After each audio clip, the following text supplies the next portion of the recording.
दोस्तों नमस्कार, आप देख रहे हैं सोशल न्यूज। मैं आपके साथ मोहम्मद अकरम। प्रधानमंत्री नरेंद्र मोदी की पहले तुलना मगरमच्छ से की गई थी और अब प्रधानमंत्री नरेंद्र मोदी की तुलना सीधा सीधा कुंभकर्ण से की जा रही। आपके बगल में स्क्रीनशॉट लगा दिया है। दरअसल मैं आपको दोस्तों बताना चाहूंगा, ये जो स्क्रीनशॉट है, टेलीग्राफ ने ये जो शेयर किया है पोस्ट, वो शेयर क्यों किया है। मणिपुर लगातार जलता हुआ दिखाई दे रहा है। मणिपुर में कई लोगों ने अपनी जिंदगी खो दी है, कई घर तबाह हो गए, कई लोग जॉब पे नहीं जा पा रहे, बच्चे स्कूल पर नहीं जा पा रहे, कई लोग पलायन करते हुए दिखाई दे रहे हैं। लेकिन प्रधानमंत्री नरेंद्र मोदी कुछ सेकंड आते हैं, मीडिया से बात करते हैं, उसके बाद फिर साइलेंट हो जाते हैं, फिर मणिपुर के मुद्दे पर गायब हो जाते हैं और उस विपक्ष को लगातार कटघरे में खड़े करते हुए दिखाई देते हैं, जो लगातार प्रधानमंत्री नरेंद्र मोदी से ये कह रहा है संसद के अंदर आइए, मणिपुर पर बात करिए, क्योंकि देश का हिस्सा मणिपुर है। आज इस टेलीग्राफ के पोस्ट पर एक बार फिर बात करना चाहूंगा। इससे पहले मैंने आपको टेलीग्राफ के ही पोस्ट पे पूरी चर्चा के साथ बताने की कोशिश की थी कि देखिए किस तरीके से टेलीग्राफ पोस्ट प्रधानमंत्री नरेंद्र मोदी की तुलना मगरमच्छ से कर रहा है और आखिर क्यों कर रहा है। आज कुंभकर्ण से क्यों कर रहा है टेलीग्राफ पोस्ट प्रधानमंत्री नरेंद्र मोदी की तुलना, बात करना चाहूंगा और कई विषय आपके सामने रखूंगा। मणिपुर को लेकर विपक्षी दल क्या कहता हुआ दिखाई दे रहा है और साथ ही साथ अब संसद के अंदर अविश्वास प्रस्ताव को मंजूरी मिल गई है। ओम बिरला इस बात को खुद बताते हुए नजर आए, इस बात की चर्चा खुद करते हुए नजर आए। उन्होंने खुद मंजूरी दी है क्योंकि 50 से ज्यादा सांसद लोकसभा के एक साथ खड़े हो गए थे बीजेपी सरकार के खिलाफ मणिपुर के मुद्दे को लेकर। इसमें क्या क्या होते हुए आगे दिखाई देगा, उस पर चर्चा करने से पहले टेलीग्राफ पे बात करना चाहूंगा, जहां पे हेडिंग आपके सामने पढ़ के सुनाना चाहूंगा जो टेलीग्राफ लिखता हुआ दिखाई दे रहा है। बड़ा बड़ा लिखा हुआ है, द कुंभकर्ण टेस्ट, यानी कि कुंभकर्ण का इम्तिहान। अब आपको बताना चाहूंगा, will the strong man wake up before the prescribed 6 months to speak on Manipur, यानी कि क्या अब वो शक्तिशाली इंसान 6 महीने से पहले मणिपुर पर एक बार फिर बात करना चाहेगा या बात करेगा। दरअसल 6 महीने की बात क्यों की गई है मैं आपको बताना चाहूंगा। जनवरी में चुनाव होगा लोकसभा का, यानी कि उस समय काफी ज्यादा पार्टीज एक्टिव होंगी, जनता के बीच में जाएंगी, स्टेज से कई नेता बोलते हुए दिखाई देंगे। हर एक पार्टी का अगर बात की जाए, बड़े से बड़ा चेहरा आपको देखने को मिलेगा।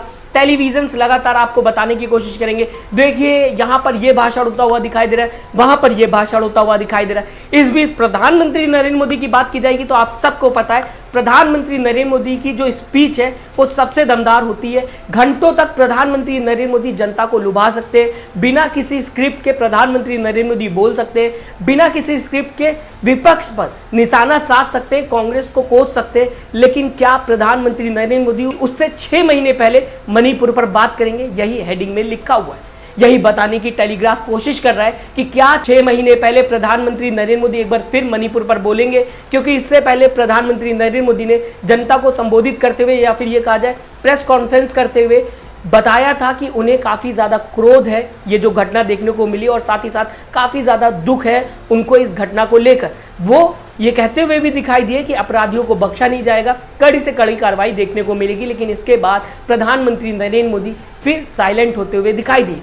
अब मैं आपको दोस्तों बताना चाहूंगा टेलीग्राफ आगे क्या लिखता हुआ दिखाई दे रहा है, जहां पर आप देख सकते हैं पोस्टर की अगर बात की जाएगी, कुंभकर्ण की तस्वीर लगा दी गई है और आप देख सकते हैं किस तरीके से लोग कुंभकर्ण को उठाते हुए दिखाई दे रहे हैं, कितनी मशक्कत कर रहे हैं ताकि कुंभकर्ण उड़ जाए। यही बात टेलीग्राफ कहता हुआ दिखाई दे रहा है। लगातार विपक्षी दल प्रधानमंत्री नरेंद्र मोदी से ये कह रहे हैं कि भैया आइए संसद के अंदर बात करिए, मणिपुर जलता हुआ दिखाई दे रहा है। लेकिन प्रधानमंत्री नरेंद्र मोदी बाहर जाकर संसद के ये कहते हुए दिखाई देते हैं कि जो विपक्षी दल है जिसने अपना नया अलायंस किया है, जिसका नाम इंडिया रखा गया है, उसको ईस्ट इंडिया कंपनी से जोड़ देते और कई इल्जाम लगाते हुए दिखाई देते, लेकिन संसद में बात नहीं करना चाहते। इसी को लेकर कुंभकर्ण को दिखाता हुआ टेलीग्राफ नजर आ रहा है। आप कितना ज्यादा सहमत हैं टेलीग्राफ के इस पोस्ट से, हमें कमेंट करके जरूर बताइए। और साथ ही साथ यहाँ पर आप किनारे देख सकते हैं, लिखा हुआ है टेलीग्राफ ने, उसमें मैं आपको बताना चाहूंगा पहले और आज की तुलना की गई है। पहले किस तरीके से कुंभकर्ण को उठाया जाता था, क्यों उठाया जाता था, कितना टाइम लगता था, ये सब बताने की कोशिश की गई है। जहां पे देन लिखा हुआ है ऊपर आप देख सकते हैं, अगर आपको दिखाई दे रहा होगा ये पोस्ट। इसके बाद नाउ लिखा हुआ है, जहां नाउ में बताने की कोशिश कर रहा है 75 दिन बाद चुप्पी तोड़ी, दुख और गुस्सा जाहिर किया, उसके बाद फिर शांति में चले गए। और क्या अब आने वाले चुनाव में फिर एक बार प्रधानमंत्री नरेंद्र मोदी को, फिलहाल तो इसने नहीं लिखा है, लेकिन बताने की कोशिश की है कि फिर एक बार आने वाले चुनाव में बात करेंगे या फिर एक बार जगेंगे 6 महीने बाद, जो कि जनवरी में देखने को मिल सकता है।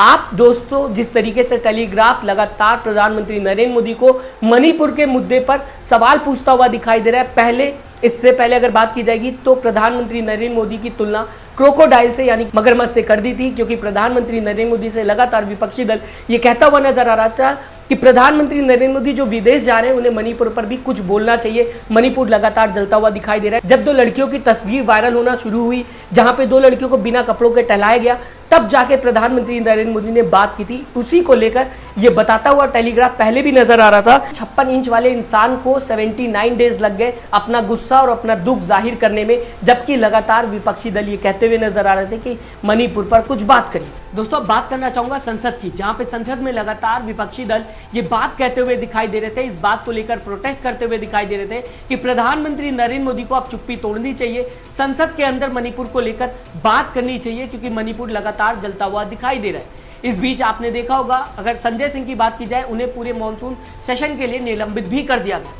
अब मैं आपको दोस्तों बताना चाहूंगा, रूल नंबर 267 के तहत ये कहा जा रहा था कि बीजेपी को बात करनी चाहिए, डिस्कशन करना चाहिए मणिपुर को लेकर, यानी कि डिटेल में संसद के अंदर, पार्लियामेंट के अंदर मणिपुर को लेकर चर्चा होनी चाहिए, जिसको लेकर बीजेपी फिलहाल तैयार नहीं थी। बीजेपी शॉर्ट टर्म डिस्कशन चाह रही थी, जैसा कि लगातार कांग्रेस इल्जाम लगाते हुए दिखाई दी, ये कहते हुए दिखाई दी कि बीजेपी चाहती कि रूल नंबर 167 को लेकर चर्चा हो, यानी कि रूल नंबर 167 में मणिपुर को लेकर चर्चा हो, और ये एक शॉर्ट टर्म डिस्कशन होता है जहां पे ज्यादा प्रभाव नहीं पड़ता। इस वजह से बीजेपी सरकार को लेकर लगातार विपक्षी दल ये कह रही थी कि अभी चर्चा बाकी है, अभी चर्चा करनी होगी, क्योंकि रूल नंबर 267 पर आपने बात नहीं की, उस पर आपने हामी नहीं भरी।